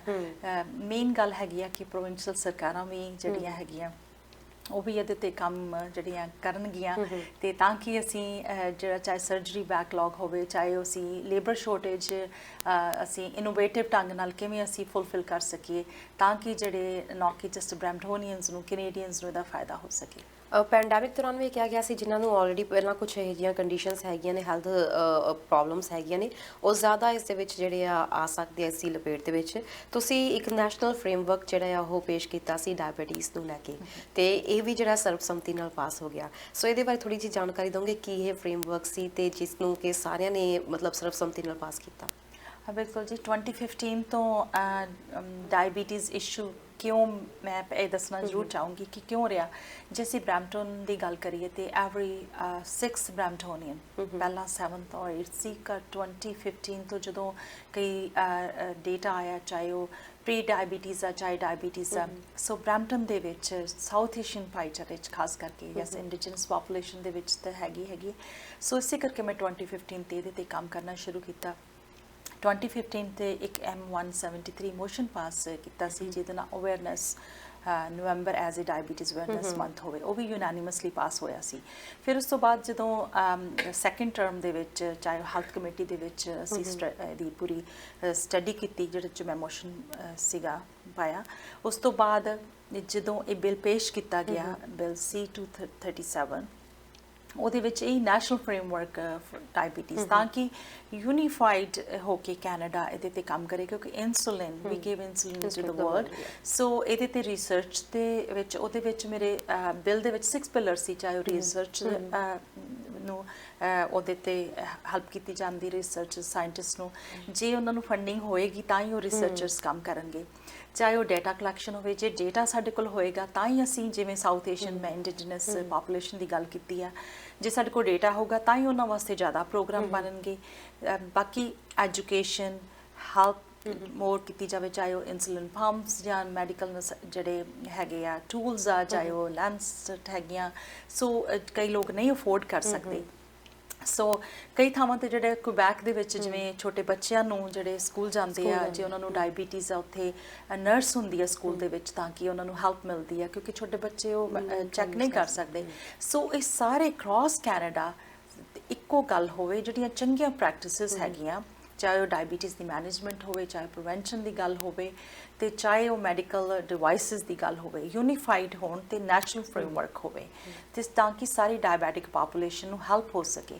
ਸੋ ਇਸ ਕਰਕੇ ਨੈਸ਼ਨਲ ਫਰੇਮਵਰਕ ਦਾ ਆਉਣਾ ਬਹੁਤ ਜ਼ਰੂਰੀ ਸੀ ਤੇ ਉਹ ਜਿਹੜਾ ਇਹ ਪਾਸ ਹੋਇਆ ਯੂਨੈਨਿਮਸਲੀ, ਹੁਣ ਲਾਅ ਬਣਿਆ ਤੇ ਲਾਅ ਬਣਨ ਦੇ ਨਾਲ ਨਾਲ ਹੁਣ 5 ਇਸ ਅਕਤੂਬਰ ਨੂੰ ਹੈਲਥ ਮਿਨਿਸਟਰ ਦੇ ਨਾਲ ਅਸੀਂ ਜਿਹੜਾ ਹਾਊਸ ਆਫ ਕਾਮਨਸ 'ਚ ਰੋਲ ਆਊਟ ਕੀਤਾ, ਹੁਣ ਕੰਸਲਟੇਸ਼ਨ ਚੱਲ ਰਹੀਆਂ ਹੈਗੀਆਂ ਤਾਂ ਕਿ ਅਸੀਂ ਜਿਹੜਾ UBC ਦੇ ਵਿੱਚ ਜਿਹੜਾ BC ਦੇ ਵਿੱਚ ਇੱਕ ਵਰਲਡ ਕਲਾਸ ਹੱਬ ਵੀ ਸਥਾਪਿਤ ਕੀਤੀ ਗਈ ਹੈ। 25 ਟੀਮਸ ਜਿਹੜੀਆਂ ਬਹੁਤ ਮਿਹਨਤ ਕਰ ਰਹੀਆਂ ਹੈਗੀਆਂ ਤਾਂ ਕਿ ਡਾਇਬੀਟੀਜ਼ ਦੀ ਇਹਦਾ ਕੋਈ ਸਾਨੂੰ ਹੱਲ ਲੱਭ ਸਕੇ, ਕੋਈ ਰਿਸਰਚ ਬਹੁਤ ਕਰ ਸੇ, ਚਾਹੇ ਸਟੈਮ ਸੈਲ ਦੀ ਰਿਸਰਚ ਹੋਵੇ, ਹੋਰ ਵੀ ਜਿਹੜੀਆਂ ਐਡਮਿੰਟਨ ਦੇ ਵਿੱਚ ਜਿਹੜੀਆਂ ਰਿਸਰਚਸ ਟੀਮਾਂ ਹੈਗੀਆਂ ਬਹੁਤ ਹੀ ਮਿਹਨਤ ਨਾਲ ਕੰਮ ਕਰ ਰਹੀਆਂ ਹੈਗੀਆਂ, ਉਹਨਾਂ ਨੂੰ ਫੰਡਿੰਗ ਟਾਈਮ ਤੋਂ ਟਾਈਮ ਜਿਹੜੀ ਆ ਉਹ ਮਿਲ ਰਹੀ ਹੈਗੀ ਆ ਤੇ ਇਹਦੇ ਇਸੇ ਕਰਕੇ ਹੁਣ ਜਿਹੜੀ ਆ ਕੰਸਲਟੇਸ਼ਨ ਤੋਂ ਬਾਅਦ ਇਹਦਾ ਜਿਹੜਾ ਅਗਲੇ ਟਾਈਮ ਦੇ ਵਿੱਚ ਜਿਹੜੇ ਇਹਦੇ 'ਚ ਪ੍ਰੋਵਿੰਸ ਕਿਹੜੇ ਪ੍ਰੋਵਿੰਸ ਸਾਈਨ ਕਰ ਰਹੇ ਹੈਗੇ ਆ। ਸੋ ਆਮ ਵੈਰੀ ਐਕਸਾਈਟਿਡ ਕਿ ਜਿਹੜਾ ਇਹ 2015 ਤੋਂ ਮੇਰਾ ਏਜੰਡਾ ਸੀ ਉਹ ਫੁਲਫਿਲ ਹੋਇਆ। ਇਹਦੇ ਨਾਲ ਨਾਲ ਮੈਂ ਇੱਕ ਗੱਲ ਹੋਰ ਕਹਿਣਾ ਚਾਹੂੰਗੀ ਕਿ ਜਿਹੜੇ ਕਦੀ ਪੈਂਟਿੰਗ ਹਾਊਸ ਨਹੀਂ ਗਏ, ਉੱਥੇ ਇੱਕ ਫਲੇਮ ਜਿਹੜੀ ਆ ਉਹ ਅਜੇ ਤੱਕ ਜਗ ਰਹੀ ਹੈ। ਉਹ ਤਾਂ ਹੀ ਐਕਸਟਿੰਗੁਇਸ਼ ਹੋਊਗੀ ਕਿ ਜਦੋਂ ਅਸੀਂ ਡਾਇਬੀਟੀਜ਼ ਦਾ ਕਿਉਰ ਲੱਭ ਲਵਾਂਗੇ। ਸੋ ਇਸੇ ਕਰਕੇ ਜੇ ਮੈਂ ਜਦੋਂ ਹੁਣ ਮੈਂ ਪੁਰਤਗਾਲ ਮੈਨੂੰ ਬੁਲਾਇਆ ਗਿਆ ਸੀਗਾ, ਉੱਥੇ ਇੰਟਰਨੈਸ਼ਨਲ ਡਾਇਬੀਟੀਜ਼ ਕਾਨਫਰੰਸ ਸੀਗੀ, ਉਹਦੇ ਵਿੱਚ ਹੋਰ ਵੀ ਕੰਟਰੀਜ਼ ਜਿਹੜੇ ਹੈਗੇ ਆ ਨੈਸ਼ਨਲ ਫਰੇਮਵਰਕ ਜਿਹੜਾ ਕੈਨੇਡਾ ਨੇ ਸ਼ੁਰੂ ਕੀਤਾ ਹੈਗਾ ਤਾਂ ਕਿ ਹੋਰ ਕੰਟਰੀਜ਼ ਦੇ ਵਿੱਚ ਵੀ ਇਹ ਕੀਤਾ ਜਾ ਸਕੇ। ਸੋ ਬਹੁਤ ਚੰਗਾ ਲੱਗਿਆ ਉੱਥੇ ਜਾ ਕੇ ਕਿ ਹੋਰ ਵੀ ਜਿਹੜੇ ਕੰਟਰੀਜ਼ ਆ ਕੈਨੇਡਾ ਨੂੰ ਫੋਲੋ ਕਰ ਰਹੇ ਹੈਗੇ ਆ। ਸੋ ਅਸੀਂ ਮੈਂ ਹਮੇਸ਼ਾ ਆਪਣੀ ਸਪੀਚਸ ਵੀ ਇਹ ਕਹਿੰਦੀ ਹੁੰਦੀ ਆ ਕਿ ਕੈਨੇਡਾ ਨੇ ਜੇ ਇਨਸੂਲਿਨ ਦਿੱਤੀ ਆ, ਹੁਣ ਵੀ ਕੈਨੇਡਾ ਲੀਡਰ ਬਣ ਸਕਦਾ। ਸੋ ਇਸੇ ਕਰਕੇ ਜਿਹੜੀਆਂ ਸਾਡੀਆਂ ਟੀਮਸ ਆ, ਰਿਸਰਚਰ ਸਾਇੰਟਿਸਟ ਦੀਆਂ ਟੀਮਸ ਆ, ਚਾਹੇ ਡਾਕਟਰ ਵਰਸ਼ਰ ਹੈ, ਚਾਹੇ ਡਾਕਟਰ ਕੈਂਪਬਲ ਆ, ਡਾਕਟਰ ਦਾਸ ਗੁਪਤਾ, ਦੇਰਸ ਮੈਨੀ ਅਦਰ ਡਾਕਟਰਸ ਜਿਹੜੇ ਆ ਉਹ ਇਹਦੇ 'ਤੇ ਬਹੁਤ ਮਿਹਨਤ ਕਰ ਰਹੇ ਆ। ਪਰ ਇੱਕ ਜਿਹੜੀ ਸਾਡੀ ਜ਼ਿੰਮੇਵਾਰੀ ਬਣਦੀ ਆ ਉਹ ਵੀ ਜ਼ਰੂਰ ਹੋਣੀ ਚਾਹੀਦੀ ਆ, ਕਿਉਂਕਿ ਜਿਹੜੀ ਡਾਇਟ ਤੇ ਐਕਸਰਸਾਈਜ਼ ਆ, ਹੈਲਥੀ ਲਾਈਫ ਸਟਾਈਲ ਆ, ਉਹ ਸਾਡੀ ਜ਼ਿੰਮੇਵਾਰੀ ਬਣਦੀ ਆ, ਉਹ ਅਸੀਂ ਆਪ ਕਰ ਸਕਦੇ ਹਾਂ ਜੀ। ਤੁਸੀਂ ਹਾਲ ਹੀ ਦੇ ਵਿੱਚ ਜਿਹੜੀਆਂ 2 ਇੰਟਰਨੈਸ਼ਨਲ ਟ੍ਰਿਪਸ ਤੇ ਗਏ ਸੀ, ਇੱਕ ਤਾਂ ਤੁਸੀਂ ਡਾਇਬੀਟੀਜ਼ ਦੀ ਗੱਲ ਕੀਤੀ, ਇੱਕ ਡੋਮੈਸਟਿਕ ਵਾਇਲੈਂਸ ਨੂੰ ਲੈ ਕੇ ਵੀ ਤੁਸੀਂ ਅਟੈਂਡ ਕੀਤਾ ਸੀ। ਸੋ ਉਹਦੇ ਬਾਰੇ ਵੀ ਥੋੜ੍ਹਾ ਦੱਸੋ ਕਿ ਇਹਦੀ ਅਗਵਾਈ ਤੁਸੀਂ ਕਰਨ ਦਾ ਤੁਹਾਨੂੰ ਮੌਕਾ ਮਿਲਿਆ ਵਾ ਕੈਨੇਡਾ ਦੇ ਵਿੱਚ, ਤੁਸੀਂ ਇਹ ਚੀਜ਼ਾਂ ਨੂੰ ਕਿੱਦਾਂ ਦੇਖਦੇ ਹੋ? ਬਿਲਕੁਲ ਤਰਨ ਜੀ, ਇਹਦੇ 'ਚ ਮੈਂ ਕਹਿਣਾ ਚਾਹੂੰਗੀ ਕਿ ਮੈਂ ਵਾਈਸ ਚੇਅਰ ਹੈਗੀ ਹਾਂ ਸਟੈਟਸ ਆਫ ਵੂਮਨ ਦੀ। ਉਹਦੇ ਵਿੱਚ ਅਸੀਂ ਪਿੱਛੇ ਜੇ ਸਟੱਡੀ ਕੀਤੀ ਡੋਮੈਸਟਿਕ ਵਾਇਲੈਂਸ ਦੀ, ਆਈ ਓਪਨਿੰਗ ਜਦੋਂ ਪਤਾ ਲੱਗਿਆ। ਈਵਨ ਸਾਡੀ ਟਾਈਮ ਟੂ ਟਾਈਮ ਸਾਡੀ ਪੁਲਿਸ ਚੀਫ ਜਿਹੜੇ ਹੈਗੇ ਆ ਉਹਨਾਂ ਨਾਲ ਵੀ ਗੱਲ ਹੁੰਦੀ ਰਹਿੰਦੀ, ਸਾਰੇ ਐਮਪੀਜ਼ ਦੀ। ਨੰਬਰ 1 ਜਿਹੜਾ ਰੀਜ਼ਨ ਹੈਗਾ 911 ਕਾਲ ਦਾ ਡੋਮੈਸਟਿਕ ਵਾਇਲੈਂਸ ਰਿਹਾ ਹੈਗਾ, ਹੈ ਨਾ। ਤੇ ਮੋਰ ਦੈਨ 16,000 ਕਾਲਸ ਜਿਹੜੀਆਂ ਹੈਗੀਆਂ 2021 ਦੇ ਵਿੱਚ ਹੀ ਆਈਆਂ ਹੈਗੀਆਂ। ਸੋ ਮੈਂ ਸੈਨ ਡਿਏਗੋ ਗਈ ਸੀ, ਉੱਥੇ ਇੱਕ ਜਸਟਿਸ ਸੈਂਟਰ ਹੈਗਾ, ਉਹਦੇ ਵਿੱਚ ਸੇਫ ਸੈਂਟਰ ਪੀਲ ਜਿਹੜਾ ਇੱਥੇ ਵੀ 5 ਚੱਲ ਰਹੇ ਹੈਗੇ ਉਹ ਮਾਡਲ। ਸੋ ਇਹ ਜਿਹੜੀ ਰਿਕਮੈਂਡੇਸ਼ਨ ਜਿਹੜੀ ਮੈਂ ਦਿੱਤੀ ਹੈਗੀ ਆ ਉਹਦੇ ਵਿੱਚ ਕਿ ਕ੍ਰਾਸ ਕੈਨੇਡਾ ਸਾਨੂੰ ਉਹੋ ਜਿਹਾ ਮਾਡਲ ਹੋਣਾ ਚਾਹੀਦਾ ਤਾਂ ਕਿ ਜੇ ਕੋਈ ਗੱਲ ਹੋਵੇ, ਸਾਡੇ ਲੋੜ ਪਵੇ ਸਾਡੀਆਂ ਲੇਡੀਜ਼ ਨੂੰ, ਸਾਡੀਆਂ ਫੀਮੇਲਸ ਨੂੰ, ਅੰਡਰ ਵਨ ਰੂਫ ਉਹ ਹੈਲਪ ਮਿਲ ਸਕੇ। ਚਾਹੇ ਉਹ ਚਾਈਲਡ ਕੇਅਰ ਦੀ ਹੈਲਪ ਹੋਵੇ, ਚਾਹੇ ਉਹ ਗਰੋਸਰੀਜ਼ ਦੀ ਹੈਲਪ ਹੋਵੇ, ਚਾਹੇ ਉਹ ਜੌਬ ਦੀ ਹੈਲਪ ਹੋਵੇ। ਸੋ ਸੇਫ ਸੈਂਟਰ ਪੀਲ ਜਿਹੜਾ ਆਲਰੇਡੀ ਇੱਕ ਸਕਸੈਸਫੁਲੀ ਚੱਲ ਰਿਹਾ ਹੈਗਾ, 95% ਰਿਡਕਸ਼ਨ ਹੈਗੀ ਆ ਉਹਦੇ ਨਾਲ ਜਿਹੜੀ ਹੋਮੋਸਾਈਡਸ ਦੀ। ਤੇ ਇਹ ਜਿਹੜਾ ਆਲਰੇਡੀ ਬੜਾ ਸਕਸੈਸਫੁਲੀ ਵਰਕ ਕਰ ਰਿਹਾ। ਸੋ ਵਾਈ ਨਾਟ ਕ੍ਰਾਸ ਕੈਨੇਡਾ ਇਹ ਜਿਹੜੀ ਹੈਲਪ ਪ੍ਰੋਵਾਈਡ ਕੀਤੀ ਜਾਵੇ। ਸੋ ਡੋਮੈਸਟਿਕ ਵਾਇਲੈਂਸ ਜਿਹੜਾ ਇੱਕ ਬਹੁਤ, ਕਿਉਂਕਿ ਡੋਮੈਸਟਿਕ ਵਾਇਲੈਂਸ ਜੇ ਵੀ ਹੈਗਾ, ਜਿਹੜੇ ਬੱਚੇ ਉਸ ਵਾਇਲੈਂਸ ਦੇ ਵਿੱਚ ਜਿਹੜੇ ਉਹ ਗੁਜ਼ਰਦੇ ਹੈਗੇ ਆ ਉਹਨਾਂ 'ਤੇ ਵੀ ਬਹੁਤ ਇੰਪੈਕਟ ਪੀਤਾ। ਤੁਸੀਂ ਸ਼ੁਰੂ 'ਚ ਗੱਲ ਕੀਤੀ ਹੈਗੀ ਮੈਂਟਲ ਹੈਲਥ ਦੀ, ਤੇ ਉਹਨਾਂ ਦੀ ਮੈਂਟਲ ਹੈਲਥ ਜਿਹੜੀ ਆ ਉਹ ਇੰਪੈਕਟ ਵੀ ਹੁੰਦੀ ਆ। ਸੋ ਡੋਮੈਸਟਿਕ ਵਾਇਲੈਂਸ ਜਿਹੜੀ ਆ ਉਹਦੇ ਵਾਸਤੇ ਅਵੇਅਰਨੈਸ ਹੋਵੇ, ਉਹਦੀ ਹੈਲਪ ਮਿਲ ਸਕੇ। ਅਤੇ ਇਹ ਪਹਿਲੀ ਗੱਲ ਹੋਵੇ ਹੀ ਨਾ ਡੋਮੈਸਟਿਕ ਵਾਇਲੈਂਸ, ਰਾਈਟ। ਸੋ ਸਾਡੀਆਂ ਜਿਹੜੀਆਂ ਵੈਮਨਸ ਉਹ ਸਫਰ ਨਾ ਕਰ ਸਕਣ। ਸੋ ਸੇਫ ਸੈਂਟਰ ਪੀਲ ਜਿਹੜਾ ਮਾਡਲ ਹੈਗਾ ਅੰਡਰ ਵਨ ਰੂਫ 16 ਆਰਗੇਨਾਈਜੇਸ਼ਨ ਜਿਹੜੀਆਂ ਉਹ ਇੱਕ ਜਗ੍ਹਾ ਤੇ ਹੈਲਪ ਹੁੰਦੀ ਆ। ਸੋ ਅਕ੍ਰੋਸ ਜਿਹੜਾ ਇਹ ਕੰਟਰੀ ਦੇ ਵਿੱਚ ਇਹ ਮਾਡਲ ਹੋਊਗਾ ਤੇ ਇਹਦੇ ਨਾਲ ਅਵੇਅਰਨੈਸ, ਮੈਂਟਲ ਹੈਲਥ ਦੀ ਹੈਲਪ ਮਿਲੂਗੀ, ਚਾਈਲਡ ਕੇਅਰ ਦੀ ਹੈਲਪ ਮਿਲੂਗੀ, ਜੌਬ ਅਪਰਚੁਨਿਟੀਜ਼ ਮਿਲਣਗੀਆਂ। ਜੇ ਕੋਈ ਕੈਰੀਅਰ 'ਚ ਅੱਗੇ ਵਧਣਾ ਵੀ ਚਾਹੁੰਦਾ ਤੇ ਉਹ ਵੀ ਵੱਧ ਸਕੂਗਾ ਜੀ। ਬ੍ਰਾਂਪਟਨ ਦੀ ਥੋੜੀ ਜਿਹੀ ਆਪਾਂ ਗੱਲ ਕਰ ਲਈਏ, ਸਮਾਂ ਆਪਾਂ ਕਿਉਂਕਿ ਇਜਾਜ਼ਤ ਲੈਂਦਾ ਹੋ ਰਿਹਾ। ਬ੍ਰਾਂਪਟਨ ਤੇ ਫੇਅਰ ਸ਼ੇਅਰ ਦੀ ਹਮੇਸ਼ਾ ਗੱਲ ਹੁੰਦੀ ਰਹੀ ਹੈ, ਸਾਡੇ 5 ਐਮਪੀਸ ਬ੍ਰਾਂਪਟਨ ਨੂੰ ਭੇਜੇ ਆ ਚੁਣ ਕੇ ਜਿਹੜੇ। ਸੋ ਅਸੀਂ ਗੱਲ ਕਰਨਾ ਚਾਹੁੰਦੇ ਹਾਂ ਕਿ ਬ੍ਰਾਂਪਟਨ ਦੇ ਲਈ ਸਾਡੇ ਐਮਪੀਸ ਦੇ ਵੱਲੋਂ ਕੀ ਕੀਤਾ ਗਿਆ, ਕਿਉਂਕਿ ਯੂਨੀਵਰਸਿਟੀ ਤੇ ਹੈਲਥ, ਇਸ ਤੋਂ ਇਲਾਵਾ ਜਦੋਂ ਹੈਲਥ ਦੀ ਗੱਲ ਕਰਦੇ ਹਾਂ, ਹਸਪੀਟਲ ਦਾ ਮੁੱਦਾ ਅਕਸਰ ਇਲੈਕਸ਼ਨਸ ਦੇ ਵਿੱਚ ਇਸ਼ੂ ਬਣਿਆ ਰਿਹਾ ਵਾ। ਸੋ ਸਾਡੇ ਐਮਪੀਸ ਦੇ ਵੱਲੋਂ ਕੀ ਫੈਡਰਲ ਗਵਰਨਮੈਂਟ ਤੱਕ ਇਹ ਗੱਲ ਪਹੁੰਚਾਈ ਗਈ ਕਿ ਬ੍ਰਾਂਪਟੋਨੀਅਨਸ ਦੇ ਇਸ ਵਕਤ ਕੀ ਨੀਡ ਹੈਗੀ ਆ ਤੇ ਉਹਦੇ ਉੱਤੇ ਕੀ ਕੀਤਾ ਗਿਆ? ਬਿਲਕੁਲ ਜੀ, ਜੇ ਤੁਸੀਂ ਪਿਛਲੇ ਟਾਈਮ 'ਚ ਦੇਖਿਆ ਜਾਵੇ, ਇਲੈਕਟ੍ਰੀਫਿਕੇਸ਼ਨ ਦੀ ਗੱਲ ਹੋਵੇ, ਚਾਹੇ ਸਾਡੇ ਆਟੋ ਦੀ ਗੱਲ ਹੋਵੇ, ਆਟੋ ਜਿਹੜੀ ਇੰਡਸਟਰੀ ਦੀ ਗੱਲ ਹੋਵੇ, ਉਹਦੇ ਵਿੱਚ ਬ੍ਰੈਂਪਟਨ ਦਾ ਮੇਨ ਜਿਹੜਾ ਹੈਗਾ, ਚਾਹੇ ਉਹ ਵਿੰਸਰ ਦੇ ਵਿੱਚ ਮੋਰ ਜਿਹੜੀਆਂ ਬੈਟਰੀਜ਼ ਆ, ਪਰ ਜਿਹੜਾ ਸਾਡਾ ਬ੍ਰੈਂਪਟਨ ਵੀ ਇਹਦੇ ਵਿੱਚ ਅਨਾਊਂਸਮੈਂਟ ਹੋਈ ਹੈਗੀ ਆ। ਮੇਨ ਜਿਹੜਾ ਇਲੈਕਟ੍ਰੀਫਿਕੇਸ਼ਨ ਦੇ ਵਿੱਚ ਬ੍ਰੈਂਪਟਨ ਵੀ ਰੋਲ ਅਦਾ ਕਰ ਰਿਹਾ, ਮਿਲੀਅਨਸ ਆਫ ਡਾਲਰਸ ਜਿਹੜੀ ਅਨਾਊਂਸਮੈਂਟ ਆ। So I'm very proud to see that ਕਿ ਬ੍ਰੈਂਪਟਨ ਦਾ ਉਹਦਾ ਇੱਕ ਪਾਰਟ ਹੋਏਗਾ। ਤੇ ਦੂਸਰੀ ਗੱਲ ਜਿਹੜੀ MDA ਸਪੇਸ ਏਜੰਸੀ ਜਿਹੜੀ ਆ ਉਹ ਵੀ ਇਨ ਮਾਈ ਰਾਈਡਿੰਗ ਬ੍ਰੈਂਪਟਨ ਸਾਊਥ MDA 'ਚ ਸਪੇਸ ਦੀ ਗੱਲ ਹੁੰਦੀ, ਕੈਨੇਡਾ ਦਾ ਉਹਦੇ ਵਿੱਚ ਜਿਹੜੀ MDA ਆ ਉਹ ਕਾਫੀ ਵੱਡਾ ਰੋਲ ਅਦਾ ਕਰ ਰਹੀ ਆ। ਉਹਦੇ 'ਚ ਵੀ ਫੈਡਰਲ ਦੀ ਜਿਹੜੀ ਆ ਕਾਫੀ ਜਿਹੜੀ ਆ ਮਿਲੀਅਨਸ ਆਫ ਡਾਲਰ ਇਨਵੈਸਟਮੈਂਟ ਹੋਈ ਆ, ਜੌਬਸ ਕ੍ਰੀਏਟ ਹੋਣਗੀਆਂ ਸਪੇਸ ਦੇ ਵਿੱਚ, ਕੈਨੇਡਾ 'ਚ ਬਰੈਂਪਟਨ ਦਾ ਨਾਂ ਹੋ ਰਿਹਾ ਹੈਗਾ।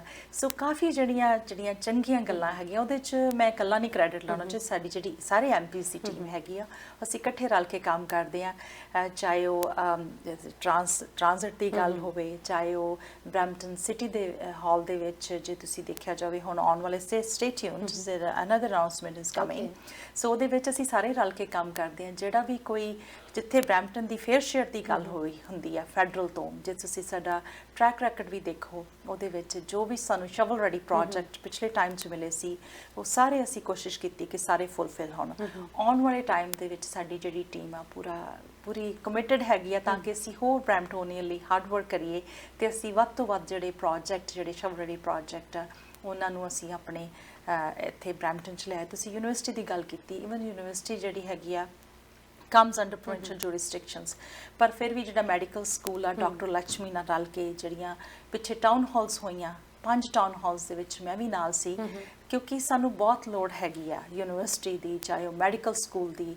ਸਾਡੇ ਜਿਹੜੇ ਬੱਚੇ ਹੈਗੇ ਆ, my own daughter just went outside, so ਸਾਡੇ ਬੱਚੇ ਜਿਹੜੇ ਆ ਉਹ ਕਿਉਂ ਬਾਹਰ ਜਾਣ, ਸਾਨੂੰ ਆਪਣੀ ਮੈਡੀਕਲ ਯੂਨੀਵਰਸਿਟੀ ਸਕੂਲ ਦੀ ਬਹੁਤ ਲੋੜ ਹੈਗੀ ਆ। ਸੋ ਡਾਕਟਰ ਲక్ష్ਮੀ ਨਾਲ ਜਿਹੜੀਆਂ ਪਿਛਲੇ 5 ਟਾਊਨ ਹਾਲਸ ਹੋਈਆਂ, ਉਹਦੇ ਵਿੱਚ ਮੇਰੇ ਖਿਆਲ ਉਹਨੇ 6-7 ਕੀਤੀਆਂ, ਪਰ 5 ਟਾਊਨ ਹਾਲਸ ਦੇ ਵਿੱਚ ਮੈਂ ਨਾਲ ਸੀਗੀ, ਤਾਂ ਕਿ ਅਸੀਂ ਸਾਰੇ ਹੀ ਐਡਵੋਕੇਟ ਕਰ ਰਹੇ ਹੈਗੇ ਆ ਤੇ ਆਸ ਕਰਦੇ ਕਿ ਆਉਣ ਵਾਲੇ ਟਾਈਮ ਦੇ ਵਿੱਚ ਜਿਹੜੀ ਮੈਡੀਕਲ ਸਕੂਲ ਆ ਬਰੈਂਪਟਨ ਦੇ ਵਿੱਚ ਹੋਊਗਾ, ਜ਼ਰੂਰ ਹੋਊਗਾ, ਤੇ ਉਹਦੇ ਵਿੱਚ ਜਿਹੜੀ ਵੀ ਗ੍ਰਾਂਟ ਫੈਡਰਲ ਸਰਕਾਰ ਵੱਲੋਂ ਬਣੂਗਾ, ਵੀ ਆਲ ਜਿਹੜੀ ਸਾਡੀ ਟੀਮ ਆ, ਵੀ ਆਲ ਸੀ ਕਿ ਫੇਅਰ ਸ਼ੇਅਰ ਬਰੈਂਪਟਨ ਦੇ ਵਿੱਚ ਲਿਆਂਦਾ ਜਾਵੇ। ਜੀ, ਸਾਲ ਦਾ ਲੇਖਾ ਜੋਖਾ ਸੁਣ ਕੇ ਤੇ ਸਰਕਾਰ ਵੱਲੋਂ ਕੀਤੇ ਬਾਰੇ ਕੰਮਾਂ ਦੇ ਬਾਰੇ ਵਿੱਚ ਜਾਣ ਕੇ ਉਮੀਦ ਕਰਦੇ ਹਾਂ ਸਾਡੇ ਜਿਹੜੇ ਦੇਸ਼ ਵਾਸੀ ਨੇ, ਖਾਸ ਤੌਰ ਤੇ ਬ੍ਰਾਹਮਣ ਵਾਸੀ, ਇਸ ਦੇ ਬਾਰੇ ਵਿੱਚ ਜ਼ਰੂਰ ਸੋਚਣਗੇ। ਤੇ ਹੁਣ ਸਮਾਂ ਇਜਾਜ਼ਤ ਲੈਣ ਦਾ ਹੋ ਰਿਹਾ। ਜਿਹੜੇ ਦਰਸ਼ਕ ਤੁਹਾਨੂੰ ਦੇਖ ਰਹੇ ਨੇ, ਸੁਣ ਰਹੇ ਨੇ, ਸਾਲ ਦਾ ਅਖੀਰ ਆ ਗਿਆ, 2023 ਆਉਣ ਲੱਗਿਆ ਵਾ, ਕੀ ਕਹਿਣਾ ਚਾਹੋਗੇ? ਬਿਲਕੁਲ ਜੀ, ਸਭ ਤੋਂ ਪਹਿਲਾਂ ਕਿ ਜਿਵੇਂ ਤੁਸੀਂ ਕਿਹਾ ਹੈਗਾ ਕਿ ਮੈਂ ਤੀਸਰੀ ਟਰਮ ਦੇ ਵਿੱਚ, ਮੈਂ ਬਹੁਤ ਧੰਨਵਾਦ ਕਰਨਾ ਚਾਹੂੰਗੀ ਕਿ ਤੁਸੀਂ ਸਾਨੂੰ ਤੀਸਰੀ ਵਾਰੀ ਇਲੈਕਟ ਕਰਕੇ ਇੱਥੇ ਪਹੁੰਚਾਇਆ ਹੈਗਾ।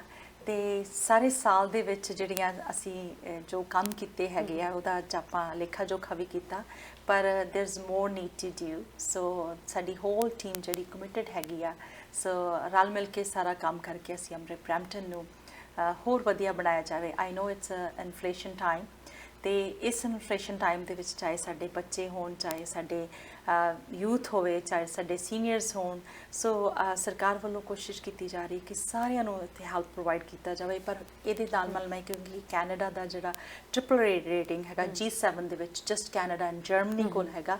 ਸੋ ਸਾਰੇ ਹੀ ਸਰਕਾਰਾਂ ਰਲ ਮਿਲ ਕੇ ਜੇ ਕੰਮ ਕਰਾਂਗੇ ਤੇ ਤਾਂ ਹੀ ਜਿਹੜਾ ਬਰੈਂਪਟਨ ਉਹ ਬਹੁਤ ਸੋਹਣਾ ਸ਼ਹਿਰ ਬਣੂਗਾ। ਤੇ ਕੋਵਿਡ ਦਾ ਜਿਹੜਾ ਤੁਸੀਂ ਦੱਸਿਆ ਟਾਈਮ ਬੜਾ ਮੁਸ਼ਕਿਲ ਲੰਘਿਆ, ਪਰ ਮੈਂ ਆਉਣ ਵਾਲੇ ਟਾਈਮ ਦੇ ਵਿੱਚ ਇਹ ਕਹੂੰਗੀ ਕਿ ਸਾਨੂੰ ਅਜੇ ਵੀ ਬਹੁਤ ਪ੍ਰੀਕਾਸ਼ਨਸ ਲੈਣ ਦੀ ਜ਼ਰੂਰਤ ਹੈਗੀ ਆ। So let's work hard and make our ਜਿਹੜਾ ਸ਼ਹਿਰ ਆ ਬਹੁਤ ਬਿਊਟੀਫੁਲ ਬਣਾਈਏ। ਸੋ ਆਉਣ ਵਾਲਾ ਨਵਾਂ ਸਾਲ ਮੈਂ ਕਹਿਣਾ ਚਾਹੂੰਗੀ ਸਾਰਿਆਂ ਲਈ ਬਹੁਤ ਹੀ ਖੁਸ਼ੀਆਂ ਭਰਿਆ ਹੋਵੇ। So merry Christmas, happy new year and happy holidays. Thank you so much ਸਾਨੂੰ ਸਮਾਂ ਦੇਣ ਦੇ ਲਈ। ਥੈਂਕ ਯੂ ਜੀ, ਸਤਿ ਸ਼੍ਰੀ ਅਕਾਲ। ਸੋ ਦੋਸਤੋ, ਇਸੇ ਸਾਡਾ ਪ੍ਰੋਗਰਾਮ ਖਾਸ ਮੁਲਾਕਾਤ, ਉਮੀਦ ਕਰਦੇ ਹਾਂ ਤੁਹਾਨੂੰ ਪਸੰਦ ਆਇਆ ਹੋਵੇਗਾ। ਇਸ ਦੇ ਨਾਲ ਹੀ ਫਿਲਹਾਲ ਦਿਓ ਇਜਾਜ਼ਤ, ਦੇਖਦੇ ਰਹੋ ਹਮਦਰਦ ਟੀਵੀ। ਸਤਿ ਸ਼੍ਰੀ ਅਕਾਲ।